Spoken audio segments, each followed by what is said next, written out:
Hello students, कैसे हैं? उम्मीद करता हूं अच्छे होंगे, बेहतर होंगे, स्वस्थ होंगे और अपनी तैयारी बिंदास तरीके से कर रहे होंगे। स्वागत है आपका गुप्ता क्लासेस यूट्यूब चैनल पर। देखिए, इससे पहले मैं बात स्टार्ट करूं तो मैं एक मैसेज आपको देना चाहूंगा।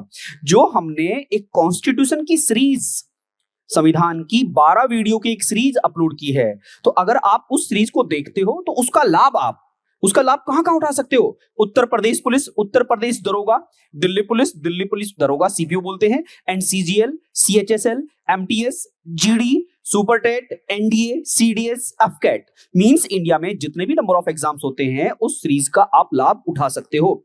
आज हम डिस्कशन करने वाले हैं एक ऐसा सब्जेक्ट जो सभी जगह बराबर रोल पे करता है, और सब्जेक्ट का नाम है इंडियन ज्योग्राफी, भारतीय भूगोल। और भारतीय भूगोल की थ्योरी तो आपने पढ़ी ही होगी। थ्योरी को हम स्टेप बाय स्टेप लेके चलेंगे, और स्टेप बाय स्टेप में जो हमारी कहानी होगी वो कुछ ऐसी होगी कि वहां पर हम फर्स्ट सीरीज से लेकर तब तक ये सीरीज कंटिन्यू रखेंगे जब तक आपका इंडियन ज्योग्राफी और वर्ल्ड ज्योग्राफी फिनिश नहीं हो जाता। इंडियन ज्योग्राफी को ही आप जितने भी बैंक के एग्जाम हैं वहां पर स्टैटिक जीके के नाम से पहचान देते हो। ये बात आपको क्लियर हुई होगी। अब ये जो जितनी बातें मैंने आपके साथ डिस्कशन की है, अब शुरुआत हम करते हैं आज के कोट से, और ये कोटेशन आपके सामने है। सफलता की आसान कुंजी, ना भागना है ना रुकना है, बस चलते रहना है। इस कोट के साथ आज हम इस क्लास को शुरू करते हैं, और आपको पेन रजिस्टर लेके बैठना है। सारी चीजें आपको जानकारी मिलती रहेगी, और इस वीडियो का लाभ उठाइएगा। अगर ये वीडियो आपको पसंद आएगी तो आप मुझे कमेंट में रिव्यू भी दीजिएगा, ठीक है? क्यों? क्योंकि गुप्ता क्लासेस आपके लिए पूरी सीरीज लेके आ रहा है, ठीक है? तो चलते हैं क्वेश्चन की यात्रा पर। क्वेश्चन की यात्रा कुछ ऐसे शुरू हुई है। The latitude passes through Sikkim also passes through. Sikkim से गुजरने वाला अक्षांश निम्नलिखित में से किस एक से भी गुजरता है?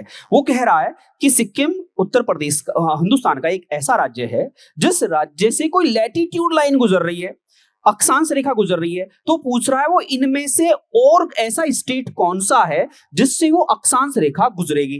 तो मैं आपसे उम्मीद करता हूं आप इस सवाल का जवाब देंगे, लेकिन सवाल का जवाब देने से पहले मैं आपको इसका एक्सप्लेनेशन बता देता हूं। क्वेश्चन तो आपके सामने, जवाब तो आप देते ही रहेंगे, पॉज करके जवाब देते रहिएगा। अब इसका एक्सप्लेनेशन के अकॉर्डिंग मैं क्या जवाब दूंगा, पहले इसका एक्सप्लेनेशन देखिएगा, तभी तो जाके बात क्लियर होगी। पहले तो यहां पर देखिएगा, ये इंडियन मैप है। अगर ये इंडिया का मैप है तो आप यहां पर ऑब्जर्व करिएगा, सिक्किम हमारा कहां पर है। सिक्किम आप देखते, सिक्किम हमारा यहां पर है। अगर ये सिक्किम है तो सिक्किम से आप देखिएगा ये कौन है, राजस्थान है। राजस्थान, ये इस तरीके से ये जो लाइन है ये है सिक्किम से गुजरने वाला अक्षांश। सिक्किम से गुजरने वाला अक्षांश और कहां से गुजर रहा है? तो ऑप्शन के अनुसार ये राजस्थान से गुजरता है। कहां से गुजरता है? राजस्थान से गुजरता है। अब राजस्थान क्या ऑप्शन में था, अब हम ये देख लेते हैं। पहले मैं अक्षांश रेखाओं के बारे में बता दूं थोड़ा सा। अक्षांश रेखा क्या होती हैं, जो आपको क्या बता रही हैं? अक्षांश रेखाएं ग्लोब पर किसी जगह, किसी देश की क्या बताती हैं? स्थान को बताती हैं, समय को नहीं। अक्षांश रेखाएं वो रेखाएं होती हैं जो समानांतर खींची जाती हैं, पैरेलल होती हैं। ये पैरेलल अक्षांश रेखाएं होती हैं। इन्हें आप कैसे ड्रॉ करते हो? या तो नॉर्थ की साइड में या साउथ की साइड में, या तो नॉर्थ या साउथ। इन्हें आप अक्षांश रेखाएं कहते हो। इन्हीं को आप लैटिट्यूड लाइन बोलते हो। अब ऐसा लैटिट्यूड लाइन बताइए, जैसे अगर मैं बात करूं अपना प्यारा भारत यहां पर है।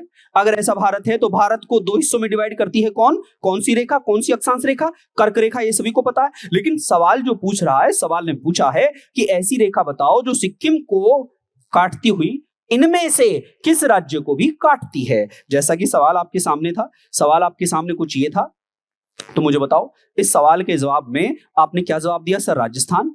राजस्थान क्यों आएगा? क्योंकि आपने कुछ देर पहले देखा है, सर सिक्किम से गुजरने वाला, सर सिक्किम अगर यहां पर है, सर सिक्किम यहां पर है तो सर जम्मू कश्मीर तो ऊपर है, सर हिमाचल प्रदेश भी ऊपर है, सर पंजाब भी ऊपर है, तो बचता क्या है इस ऑप्शन में? राजस्थान बचता है। इस तरीके से आपने सवाल का जवाब दिया। अक्षांश रेखाओं के बारे में थोड़ी जानकारी प्राप्त करने के लिए आप ये वीडियो आगे कंटिन्यू रखते रहिएगा, मैं सारी बातें आपको बताती चलूंगा। अब चलते हैं नेक्स्ट क्वेश्चन पर। क्वेश्चन आपके स्क्रीन पर देखिए, इसका एक एक्सप्लेनेशन और देखिएगा। ये है हमारा देश भारत। अब सवाल है कि सर ये सिक्किम, अब देखो यहां पर सिक्किम था, तो सिक्किम और ये कौन है? ये राजस्थान है। आप देखिएगा यहां पर ये राजस्थान है और ये सिक्किम है। ऑप्शन में ऊपर क्या दिया था? जम्मू कश्मीर, हिमाचल प्रदेश, पंजाब। लेकिन सर ये तो ये कहानी बनेगी, तो उम्मीद करता हूं ये बात आपको क्लियर होगी। अब चलते हैं नेक्स्ट सवाल पर। नेक्स्ट सवाल आपकी स्क्रीन पर है। Name of the place in India where Bay of Bengal, Arabian Sea and Indian Ocean meet. वो पूछ रहा है कि बताइए जहां अरब सागर, बंगाल की खाड़ी और हिंद महासागर तीनों एक दूसरे से मिलते हैं, वह स्थान बताओ। अब तीनों मिल रहे हैं तो आप सभी को मालूम होगा वह पवित्र स्थान देवी कन्याकुमारी का मंदिर है, देवी कन्याकुमारी। अब जब इंडिया के मैप में देखोगे तो इंडिया के मैप में आप पहले इसका एक्सप्लेनेशन देखिएगा मेरे साथ। इसका एक्सप्लेनेशन कुछ आपके सामने ऐसा है, जो यहां से ये है, ये वाला सागर कौन सा है? अरेबियन सागर। अरब सागर का नाम, अरब सागर किसके नाम पर पड़ा? अरेबियन पेनिनसुला के नाम पर, अरब प्रायद्वीप के नाम पर। जो इधर है भारत के, इस घाट को पश्चिमी घाट बोलते हैं, तो पश्चिमी किनारा जो है अरेबियन सी से है। अगर बात करोगे इसको क्या बोलते हैं? बंगाल की खाड़ी, ये बंगाल की खाड़ी है। और जो नीचे है ये पानी, इसको आप हिंद महासागर बोलते हो। तो बंगाल की खाड़ी और अरब सागर और हिंद महासागर जहां मिलते हैं, इस जगह का नाम है कन्याकुमारी। कन्याकुमारी कहां पर है? तमिलनाडु में। ये बात शायद आप सभी जानते होंगे। तो आपने कहा कि सर यह पवित्र स्थान कौन सा है? ये कन्याकुमारी है। और सर कन्याकुमारी भारत में 8 डिग्री 4 मिनट उत्तर में है। अगर मैं इसकी लोकेशन बताऊं तो क्या है? 8 डिग्री 4 मिनट सर उत्तर में है। इसको आप कन्याकुमारी कहते हो। तो शायद ये बात आपको क्लियर हो गई होगी, सवाल का जवाब तो आपको मिल गया होगा। अब देखिएगा, क्वेश्चन आपसे पूछ रहा था तो क्वेश्चन का जवाब आपको मिल गया है। क्या है? कन्याकुमारी। कन्याकुमारी का ही दूसरा नाम क्या है? Cap Comorin. क्या नाम है कन्याकुमारी का ही दूसरा नाम? शायद आप लोगों को मालूम होगा, कैप कोमोरिन। ये बात आप लोगों को याद रखना। ओल्ड नेम है कन्याकुमारी का कैप कोमोरिन। ये कन्याकुमारी का ही दूसरा नाम है। क्लियर है? और ये 8 डिग्री 4 मिनट उत्तर में है। बात समझ में आ गई होगी। इसका एक्सप्लेनेशन भी आपको मिल गया है। क्या लिखा है? Kanyakumari beach is the meeting point of Bay of Bengal, Indian Ocean and Arabian Sea. इन तीनों का क्या है? मीटिंग पॉइंट है। ठीक, अब चलते हैं नेक्स्ट सवाल पर। नेक्स्ट सवाल आपकी स्क्रीन पर है। Which one of the following pair of states of India indicates the easternmost and westernmost state? Bharat में राज्यों का निम्नलिखित में से कौन सा युग्म सबसे पूर्वी और सबसे पश्चिमी राज्य को इंगित करता है? आप सबको पता होना चाहिए। अगर मैं अपने प्यारे देश भारत की बात करूं तो हमारे देश भारत में ये वाला ईस्ट है और ये वाला पोर्शन वेस्ट है। तो बोल रहा है ईस्टर्न स्टेट कौन सा है और वेस्टर्न स्टेट कौन सा है। तो सवाल का जवाब तो शायद आपको पता चल गया होगा। ईस्ट में तो कौन है? अरुणाचल प्रदेश। और वेस्ट में कौन है? गुजरात। ईस्ट में अरुणाचल प्रदेश और वेस्ट में गुजरात। सवाल का जवाब तो आपको मिल गया, डी ऑप्शन आ गया। सवाल का जवाब तो मिल गया है, लेकिन अब एक्सप्लेनेशन के बिना तो क्लास अधूरी है ना। तो अब एक्सप्लेनेशन भी देख लीजिएगा। अब एक्सप्लेनेशन के लिए आपको चलना होगा इधर। आप सभी को पता है हिंदुस्तान के ये चारों कोने आपको बता दिए गए हैं। चारों कोनों में आप जानते हैं ये कौन है? अरुणाचल प्रदेश। अरुणाचल प्रदेश में उस जगह का नाम क्या? किबिथु। क्या नाम है? किबिथु। ये सभी को मालूम है। वेस्ट में ये जो पश्चिम लास्ट किनारा है तो इसको क्या बोलते हैं? गोहार मोती। गुजरात में है। Western most point of India है ये। अगर आप उत्तर में बात करोगे तो इंदिरा कोल है, लद्दाख। इसको क्या बोलते हैं? नदर मोस्ट पॉइंट ऑफ इंडिया। अगर आप साउथ में देखोगे तो साउथ में क्या है? ये कन्याकुमारी तमिलनाडु में है। और अगर बात करोगे सबसे सदर्न मोस्ट पॉइंट अगर भारत की मुख्य भूमि पर बात करोगे तो कन्याकुमारी है। अगर ओवरऑल सदर्न मोस्ट पॉइंट की बात करोगे तो क्या है? आप सभी को पता है इंदिरा पॉइंट। इंदिरा पॉइंट का एक अन्य नाम क्या है? पिंगमेलियन पॉइंट। क्या नाम है? पिंगमेलियन पॉइंट। ये भी बात आप लोगों को याद रखना है। इसी को आप इंदिरा पॉइंट कहते हो। कहां पर है ये? अंडमान निकोबार के ग्रेटर निकोबार वाले पॉइंट पर। ये बात आपको शायद समझ में आ गई होगी। पेन रजिस्टर लेके बैठेंगे तो इस क्लास का आप लाभ उठा पाएंगे। सारे सवाल एक्सप्लेनेशन के साथ आएंगे। इससे आपका रिवीजन भी होता रहेगा। जो थ्योरी इससे पहले आपने पढ़ी है उस थ्योरी को हम रिवीजन के साथ यहाँ पर आगे पढ़ लेंगे। और आगे सीरीज लगातार जारी रहेगी। Indian geography, world geography, environmental study, EVS, इन सभी को हम कंबाइन लेके चलेंगे तो आपको इसका फायदा मिलेगा। अब चलते हैं नेक्स्ट सवाल की तरफ को। नेक्स्ट सवाल आपके सामने है। कुठांडू और कुठांडू of Kerala is famous for. Kerala का कुठांडू प्रसिद्ध है किसके लिए? केरल में एक जगह का नाम है कुठांडू। वो पूछ रहा है कि बताइए कुठांडू किस चीज के लिए प्रसिद्ध है। तो अब प्रसिद्ध की बात आती ही हमारे मन में सवाल उठा कि सर केरल में कुठांडू है और केरल तो सर अरेबियन सी के साथ नजदीक है। तो सर हमें पता है कि सर कुठांडू में फ्रेश वाटर लेक भी है, स्वच्छ पानी की झील भी है।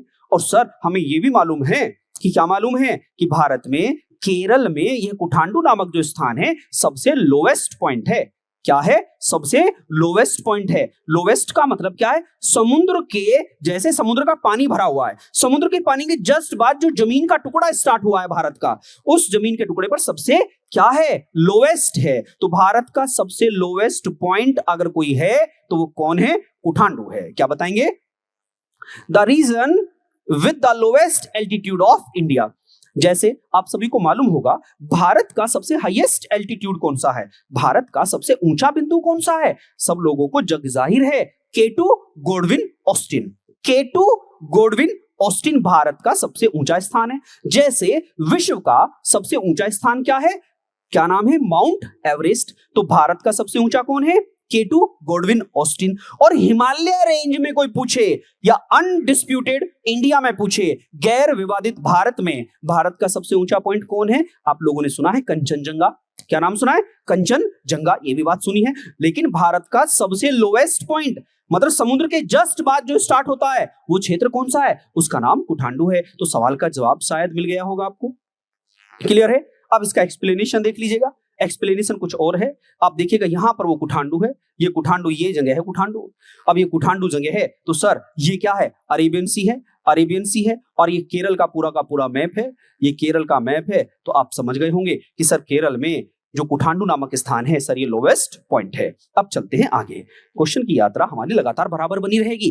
थोड़े थोड़े सवाल हैं बट एक्सप्लेनेशन के साथ आपको ज्ञान में अभिवृद्धि होती रहेगी। मैं ये नहीं कह रहा आपको नहीं आता है, आता है, लेकिन इंसान की एक फितरत भी तो है कि हम जल्दी भूल जाते हैं, और भूलने का इलाज क्या है? बार बार रिवीजन करते रहिएगा। ओके स्टूडेंट्स, अब देखिए चलिएगा, where does India rank in area among the countries of the world. क्षेत्रफल की दृष्टि से भारत का विश्व के देशों में कौन सा स्थान है? आप सबको मालूम होगा क्षेत्रफल की दृष्टि से हमारा प्यारा देश भारत दुनिया में कौन से नंबर पर रखता है? 7वें नंबर की कंट्री है। आप कहोगे कि सर इससे पहले कितने देश हैं? सर 6 देश हैं क्षेत्रफल के आधार पर। अब आप कहोगे सर पहले नंबर पर कौन है? तो आइए मेरे साथ, यात्रा लगातार जारी रहेगी। पहला नंबर है दुनिया का सबसे बड़ा देश रशिया। मैप में भी आप देख रहे हो दुनिया में सबसे बड़ा देश रशिया, और रशिया के जस्ट अपोजिट ये 2nd नंबर का कंट्री है। आपको ध्यान देते चलना है, बड़े ईमानदारी के साथ पढ़ना है। नंबर 1 कौन है? रशिया। रशिया के जस्ट अपोजिट कौन है? कनाडा। ये कौन है? कनाडा है। सर कनाडा का नंबर कौन सा है? सर दूसरा नंबर है। देखो यहां पर फर्स्ट नंबर पर कौन है? रशिया है। सर सेकंड पर कौन है? कनाडा है। सर थर्ड पर कौन है? यूएसए। आप कहोगे सर कैसे? भैया ऐसे। अब आप लोगों को एक बात समझते हुए चलनी है, यहां पर अगर मैं इसे थोड़ा चेंज करूं, चेंज कैसे करूं? Sir number 1 Russia, number 2 Canada. Sir third पर तो हमने चाइना पढ़ा है, मैंने बिल्कुल पढ़ा है। थर्ड नंबर पर आप क्या कहोगे? चाइना कहोगे। और सर 4th नंबर पर किसको कहोगे? यूएसए कहोगे। 4th पर यूएसए कहोगे। और सर 5वें नंबर पर किसको कहोगे? ब्राजील को कहोगे। और सर 6ठे नंबर पर किसको कहोगे? ऑस्ट्रेलिया को कहोगे। और सर 7th नंबर पर किसको कहोगे? अपने प्यारे भारत को कहोगे, अपने प्यारे भारत को कहोगे। और सर इसके बाद कौन सा आता है? मैंने कहा इसके बाद अर्जेंटीना आएगा। ये अर्जेंटीना। अर्जेंटीना कौन से नंबर पर है? सर 8 नंबर पर है। और सर 9th नंबर पर कौन आएगा? कजाकिस्तान आएगा। कौन आएगा? कजाकिस्तान आएगा। और सर 10th नंबर पर कौन आएगा? सूडान। ये क्या आएगा? सूडान आएगा। तो आप लोगों ने सारी बातें करी। सर यहां पर जो हमने ये लिखा है ये ऐसे क्यों लिखा है? इसके कुछ लिखने के पीछे वजह थी? मैंने कहा बिल्कुल थी, ये वजह बिल्कुल थी। वजह सीधी सादी बता देता हूं। जो 3rd नंबर पर है वो चाइना क्यों है? क्योंकि चाइना ने बहुत सारे क्षेत्रों पर कब्जा कर रखा है। चाइना ने बहुत सारे क्षेत्रों पर कब्जा होने के कारण इसका क्षेत्र अब बढ़ गया है। ठीक है, तो 3rd नंबर पर ये आ गया। और 4th नंबर पर कौन है? यूएसए है। ये बात आप लोगों को याद रखना है। रशिया की जस्ट अपोजिट कनाडा, फिर चाइना, चाइना के जस्ट अपोजिट यूएसए। सर 5वें नंबर पर ब्राजील और 6ठे नंबर पर ऑस्ट्रेलिया। सर 7वें नंबर पर अपना प्यारा भारत। 8वें नंबर पर आप देखोगे यहां पर अर्जेंटीना। 9th नंबर पर क्या देखोगे? कजाकिस्तान। और 10th नंबर पर क्या देखोगे? सूडान। आप लोगों को याद रखना है दुनिया में सबसे बड़ा लैंडलॉक्ड कंट्री कौन है? कजाकिस्तान। इस मैप के थ्रू आपको ये बातें क्लियर हो गई होंगी, आप सभी को शायद ये बात समझ में आ रही होगी। अब चलते हैं नेक्स्ट क्वेश्चन पर। नेक्स्ट क्वेश्चन आप देखिएगा। अच्छा, आप एरिया वाइज देखोगे तो एरिया वाइज सब कुछ यहां लिखा है। मैंने आपको जैसे सीक्वेंस बताया है, सीक्वेंस में नंबर 1 कौन है? रशिया है। Russia is the largest country in terms of area. The area covered इतना square kilometre. The capital city of Russia क्या है? मॉस्को। मैंने एक एक कंट्रीज के बारे में एक्सप्लेनेशन दे दिया है जिससे तकलीफ ही खत्म हो जाए। 2nd नंबर कौन है? कनाडा। कनाडा क्या is the 2nd largest country in the world. The area covered इतना square kilometre. The capital city क्या है? ओटावा। कनाडा सेकंड नंबर पर आया। अब देखो थर्ड नंबर पर क्या आया, China. China is the third largest country and is a part of Asiatic landmass और इसका कैपिटल क्या है, बीजिंग। इसका कैपिटल क्या है, बीजिंग। एंड फोर्थ नंबर पर क्या है, यूएसए, और यूएसए की कैपिटल क्या है, वॉशिंगटन डीसी। अब आप कहोगे कि सर ठीक है, ये तो बात समझ में आ गई, ये तो सारा एक्सप्लेनेशन हमें मिल गया। मैंने कहा भाई देखो क्लास का बेनिफिट तो तभी है ना जब आप इस क्लास को लाभ के तरीके से पढ़ेंगे। नेक्स्ट नंबर पर है सर ब्राजील। ब्राजील की कैपिटल क्या है, ब्राजीला। एंड सिक्स्थ नंबर पर है ऑस्ट्रेलिया। ऑस्ट्रेलिया की कैपिटल क्या है, कैनबरा। सर इंडिया, इंडिया की कैपिटल तो आप सभी को पता है नई दिल्ली है। And next sir Argentina. Argentina की कैपिटल क्या, Buenos air, Buenos air. Okay students, अब आप कहोगे सर 10th नंबर पर, 9th नंबर पर कौन है, 9th नंबर पर कजाकिस्तान, और कजाकिस्तान की कैपिटल क्या है, नूर सुल्तान। क्या नाम है, नूर सुल्तान। एंड अल्जीरिया की कैपिटल क्या है, अल्जीरियस। अल्जीरिया की कैपिटल क्या है, अल्जीरियस। तो 10 देश हो गए। तो 10 देशों का सीक्वेंस आप लोगों को मैंने बता दिया है, उसी सीक्वेंस के साथ आपको लर्न करना है। Well done. अब चलते हैं नेक्स्ट सवाल पर। नेक्स्ट सवाल आपकी स्क्रीन पर है, which one of the following countries share the longest land frontier with India. निम्नलिखित में से किस देश की भारत के साथ सबसे लंबी स्थलीय सीमा है। आप सब लोगों को मालूम है भारत एक ऐसा विशाल देश है, भारत एक ऐसा विशाल देश है, 7 देशों के साथ तो लैंड बाउंड्री शेयर करता है और 3 देशों के साथ वाटर बाउंड्री शेयर करता है। तो 7 देश तो जमीन से जुड़े हुए हैं और 3 देश पानी के साथ हम बाउंड्री अलग अलग न्यारे होते हैं, सेपरेट होते हैं। ये बात समझ में आ गई। 7 जो देश हैं जिनके साथ हम लैंड बाउंड्री बनाते हैं, टोटल लैंड बॉर्डर भारत का 15,200 किलोमीटर है। कितना है, 15,200 किलोमीटर है। और जो हमारा कोस्टल एरिया है, कोस्टल एरिया का मतलब है समुद्र तट जो है वो कितना है, 7516 किलोमीटर है। कितना है, 7516, 7516 किलोमीटर है, वो कोस्टल एरिया है। इस तरीके से वो पूछ रहा है निम्नलिखित में से किस देश की भारत के साथ सबसे लंबी स्थलीय सीमा है। वो सबसे लंबी स्थलीय सीमा पूछ रहा है। तो आप सभी को पता होगा सबसे लंबी स्थलीय सीमा तो हमारा किसके साथ है, बांग्लादेश के साथ है। सवाल का जवाब तो बड़ा आसान तरीके से मिल गया, लेकिन सर बिना एक्सप्लेनेशन के तो बात ही नहीं बनेगी। सर एक्सप्लेनेशन देख लेते हैं, आइए एक्सप्लेनेशन पर चलते हैं। आप सभी को पता है सबसे बड़ा जो हमारे साथ बाउंड्री है वो किसके साथ है, देखो इधर मैप पे देखिएगा, बांग्लादेश। 4096 किलोमीटर। कितना, 4096 किलोमीटर हम बांग्लादेश के साथ बाउंड्री शेयर करते हैं। नंबर 1 कंट्री तो ये हो गया, बांग्लादेश के साथ नंबर 1 हुआ। और सर नंबर 2 कंट्री हमने पढ़ा है सर चाइना है। चाइना के साथ कितनी है, 3488 किलोमीटर। 3488 किलोमीटर चाइना के साथ है, ये सेकंड नंबर पर हुआ।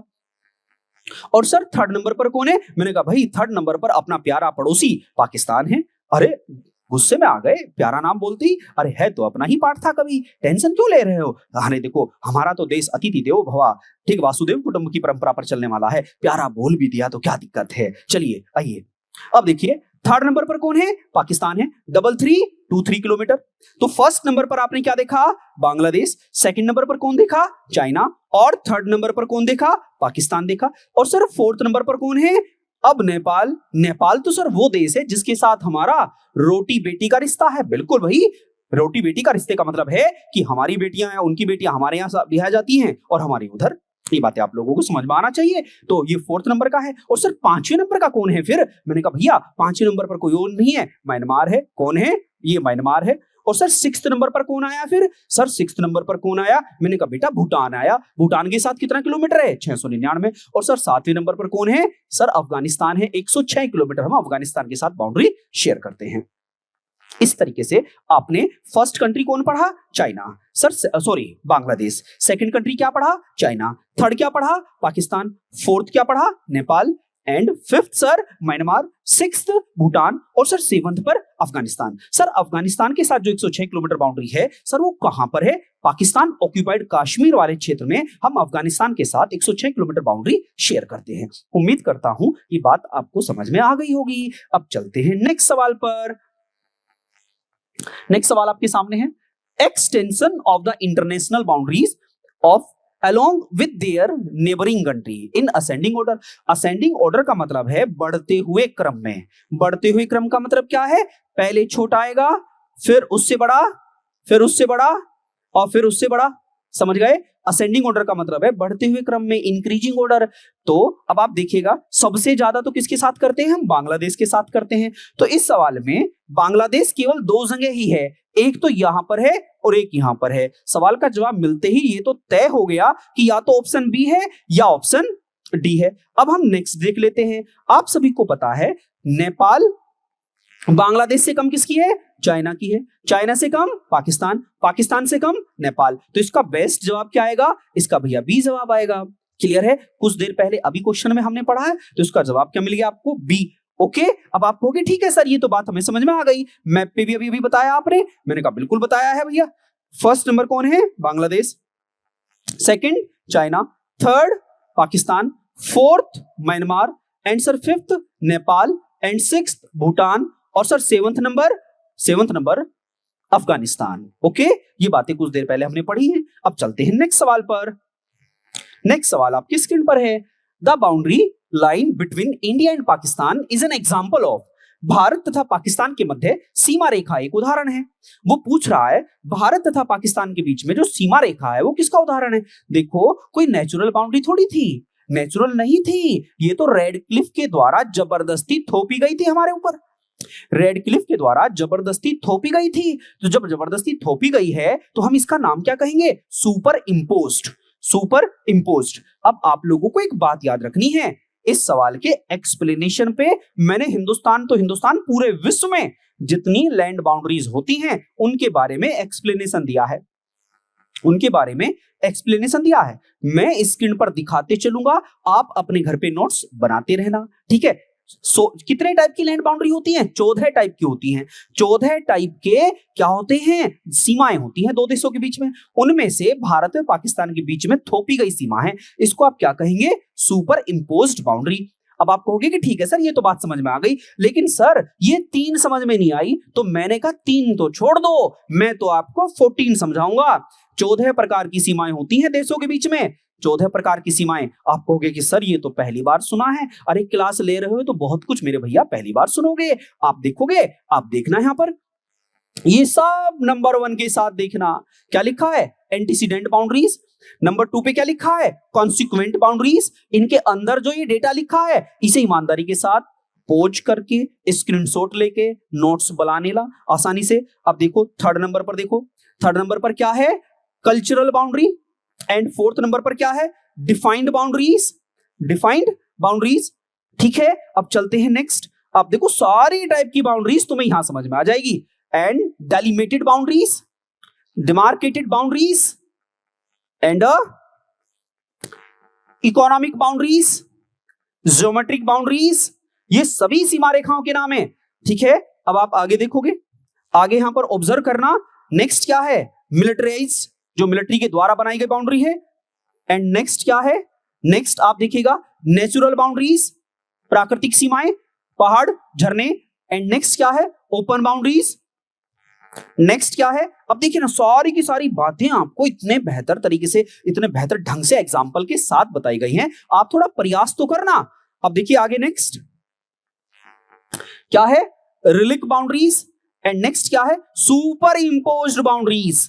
Super imposed boundaries. देखो सवाल का जवाब मिला ना। अब इसको पढ़ना बड़ा आसान तरीके से सबको समझ में आ जाएगा। और भैया 14th नंबर की बाउंड्रीज अभी बताई मैंने, सब्सिक्वेंट एंड इंथोग्राफिक बाउंड्रीज। ये सभी प्रकार की सीमाएं मैंने आपको बता दी हैं। अब आप कहोगे कि सर अगर मैंने सबको एक्सप्लेन करता ना तो 20 मिनट मुझे एक्सप्लेनेशन में लग जाती, इन्हीं में, और आप फिर नाराज हो जाते कि वीडियो इतनी लंबी क्यों हो गई, है ना। टेंशन मत लो, बाउंड्रीज पर एक अलग से ही क्लास बनाऊंगा, केवल बाउंड्रीज पर ही एक अलग से क्लास बनेगी। आपको घबराना नहीं है, क्योंकि आजकल जो स्टूडेंट्स हैं उनका नजरिया बदल गया है। उन्हें तो रील्स चाहिए, 1 मिनट में सारी बातें हो जाए। अब देखो वो भी मैं लेके आऊंगा, बट अभी जो महत्वपूर्ण है अभी हम उसकी बात कर लेते हैं। आज आपको सारी बाउंड्रीज पता चल गई है, ठीक है। अब चलते हैं आगे। अब नेक्स्ट क्वेश्चन आपके सामने है, सेकंड लास्ट सवाल है, आज की क्लास का सेकंड लास्ट क्वेश्चन है। और जब ये क्लास आपकी हो जाएगी तो प्लीज मुझे आप बताइएगा क्लास आपको पसंद आ रही है या नहीं आ रही है। देखो संविधान की 12 वीडियोज आ चुकी हैं। अगर संविधान की वो 12 वीडियोज आपने देख ली ना तो कॉन्स्टिट्यूशन पढ़ने की इधर उधर से आवश्यकता नहीं है। अगर हम ज्योग्राफी सीरीज स्टार्ट की है तो ज्योग्राफी को भी जहां जहां ज्योग्राफी आता, भूगोल आता है, वहां वहां मैं सारे सवाल लेके आऊंगा आपके लिए। बस आपको तन्मयता के साथ पढ़ते रहना है, पेन रजिस्टर लेके बैठना है और रिविजन बराबर करते रहना है। 12 वीडियो से आपका काम हो जाएगा। फिर मैं मिसलेनियस क्वेश्चन लेके आऊंगा, पूरे सेट लेके आऊंगा। अभी तो टॉपिक वाइज लेके आ रहा हूं, पहले कॉन्स्टिट्यूशन लेके आ गया, अब ज्योग्राफी लेके आ गया, उसके बाद इकोनॉमिक्स आ जाएगी, उसके बाद हिस्ट्री आएगा। ओके, ऐसे ही सीरीज लगातार जारी रहेगी। ओके स्टूडेंट्स, अब चलते हैं next. Sir Creek dispute is between which of the following two countries. Sir Creek विवाद किन दो देशों के मध्य है। पहले तो याद रखो क्रीक क्या कहते हैं। क्रीक का मतलब है अगर ये कोई देश है, अगर मैं कहता हूं अपना हमारा प्यारा देश भारत है, तो यहां पर अगर मैंने कहा ये वाटर क्या है, अरेबियन सी है इधर, अगर ऐसे करूं मैं, यहां पर थोड़ा सा पानी अंदर आके ऐसे, तो ये जो बनता है इसको क्रीक बोलते हैं। क्या बोलते हैं इसे? क्रीक बोलते हैं। ठीक है, तो सर क्रीक विवाद किन देशों के बीच में है? इंडिया और पाकिस्तान के बीच में। अब आप कहोगे सर मैप पे दिखा दो, मैप पे दिखा दो। बिल्कुल भैया, ड्राइंग मेरी अच्छी नहीं है, ये बिल्कुल सच बात है, लेकिन हाँ, मैं ड्राइंग अच्छी नहीं है, लेकिन मैं आपको समझाऊंगा जरूर। आइए मेरे साथ, आइए चलिए। अब देखिएगा यहां पर, अब यहां पर आपको क्लियर हो जाएगी सारी कहानी। आप ये समझ गए होंगे, ऊपर पाकिस्तान है, ये है हमारा गुजरात वाला हिस्सा। ये वाला हिस्सा कौन सा है? गुजरात वाला हिस्सा है। ये बात समझ में आ गई होगी। ये है कोरी क्रीक और ये है सर क्रीक। दिख गए दोनों? ये है कोरी क्रीक और ये है सर क्रीक। इस क्षेत्र पर एक्चुअल है क्या विवाद? ये है पाकिस्तान कह रहा है ये मेरा है, और हम कह रहे हैं तेरा कहां से आया, तू तो था ही नहीं पहले कभी, ये तो भारत था पहले से ही। ठीक है, अब तुझे दिक्कत बन रही है, तू हर जगह टांग अड़ा रहा है। कभी तू पीओके अपना बोलने लगता है, कभी तू गुजरात का इस क्षेत्र को अपना बोलने लगता है। तुझे समझ में नहीं आ रही, तुझे अपना संभाला नहीं जा रहा, तू भारत का क्या संभालेगा क्षेत्र भैया। तो परेशान मत हो, शांति से रह ले, और रह भी और रहने भी दे। हम उसे कितनी बार समझा चुके हैं। ठीक है, लेकिन डिस्प्यूट है, तो इसको क्या बोलते हैं? कोरी क्रीक, ये सर क्रीक है। तो दोनों क्षेत्र कहां पर? रण of Kutch, Rann of Kutch Gujarat में है। ये बात आपको क्लियर होगी। अब चलते हैं सवाल के एक्सप्लेनेशन के साथ। सवाल का एक्सप्लेनेशन तो आपको मिल गया था। सवाल का एक्सप्लेनेशन क्या है? The dispute line, the interpretation of the maritime boundary line between Pakistan and India. इन दोनों के बीच में विवाद है ये। बिफोर इंडिपेंडेंस, आजादी से पहले, the area was part British India. आजादी से पहले ब्रिटिश भारत का ही तो हिस्सा था। After independence in 1947, Sindh became a part of Pakistan, while Gujarat remained a part of India. Sindh तो बन गया किसका हिस्सा? पाकिस्तान का हिस्सा बन गया, और गुजरात हमारा हिस्सा रहा। तो सिंध और गुजरात के बीच में जो क्षेत्र है, वहां पर सर क्रीक और कोरी क्रीक दो ये क्षेत्र है, रण ऑफ कच्छ में पड़ता है। तो ये डिस्प्यूट तब से लगातार जारी है। अब चलते हैं नेक्स्ट सवाल पर। नेक्स्ट सवाल आपकी स्क्रीन पर है और आज की क्लास का लास्ट सवाल है। Kori creek lies in, Kori creek स्थित है कहां पर है भैया कोरी क्रीक? अब ये भी बताया है, गल्फ ऑफ खंबात में है या रण ऑफ कच्छ में है, या लिटिल रण ऑफ कच्छ में है या गल्फ ऑफ कच्छ में है। जल्दी जल्दी जवाब दीजिएगा, बड़ा अच्छा इंपॉर्टेंट सवाल है। तो आप इसका जवाब क्या कहेंगे? रण ऑफ कच्छ में है, रण ऑफ कच्छ में है, ये जिला है। ठीक है, अब आपको कि सर एक्सप्लेनेशन भी दे दो। लो जी, एक्सप्लेनेशन अभी भी कुछ देर पहले तो दिया है, वापस देख लो। Kori creek is a tidal creek in the Kutch region. अब कहां पर है ये? कच्छ रीजन में है। The Indian state of Gujarat, it lies just to the west of the great run of Kutch area of India. This region belonging to India is a part of Indus River Delta which lies across Gujarat state in India and Sindh in Pakistan. Gujarat Bharat का हिस्सा, सिंध पाकिस्तान का हिस्सा, यहीं पर गिरती है सिंधु नदी। ये डेल्टाई क्षेत्र है। क्या है ये? डेल्टाई क्षेत्र है भैया। तो ये बात आप लोगों को यहां समझ में आनी चाहिए थी। आप कहोगे सर एक्सप्लेनेशन और दे दो थोड़ा सा। लो जी भैया, एक्सप्लेनेशन पूरा जमीन का टुकड़ा ही उठा लाया, पूरा जमीन का टुकड़ा ही आपके सामने लेके आ गया। ये है वो क्षेत्र, आप जानते हो सिंधु नदी ये गिर रही है, ये है क्रीक, इनको बोलते हैं क्रीक। देख रहे हो, जमीन में जो पानी घुसा हुआ है इसे क्रीक बोलते हैं। थोड़ा एरिया ज्यादा होता तो यही क्या बन जाती? गल्फ बन जाती। क्या बन जाती? गल्फ। जैसे बोलते हैं ना गल्फ ऑफ खंबात। अगर थोड़ी और हो जाती बड़ी तो बे बन जाती, थोड़ी और बड़ी हो जाती तो पैसेज बन जाती। ये बात आपको शायद समझ में आ गई होगी। बाइट बोलते हैं, बाइट क्या बन जाती? बाइट बन जाती। क्लियर? तो इस तरीके से ये वो क्रीक है, ये क्रीक है। ठीक है, अब एक साइड में कौन है? गुजरात, और एक साइड में सिंध प्रांत है। इधर गुजरात और इधर सिंध प्रांत है। मुझे उम्मीद है ये बात आपको समझ में आ गई होगी। तो मुझे बताओ, क्या आज की क्लास आपको पसंद आई? अगर पसंद आई तो इस वीडियो को लाइक कर देना भैया, और अच्छे से कमेंट कर देना। बस मैं आपसे यही चाहूंगा। और गुप्ता क्लासेस की ओर से जो आपको सारी वीडियोस मिल रही हैं, इन सबको स्वयं पढ़ो और अपने दोस्तों को पढ़ने के लिए उत्साहित करो बेटा। ठीक है, क्योंकि सबका साथ सबका विकास, सबको लाभ हो जाएगा। ठीक है, तो अब मैं नेक्स्ट वीडियो के लिए तैयारी कर लेता हूं। आज के लिए आपका इतना ही, और अब मुझे नेक्स्ट वीडियो में वापस मैं आपके सामने आऊंगा। कोई सजेशन हो प्लीज कमेंट कर देना, मैं सारे सवाल आपके सामने लेके आता रहूंगा। ठीक है, तब तक के लिए जय हिंद, जय भारत।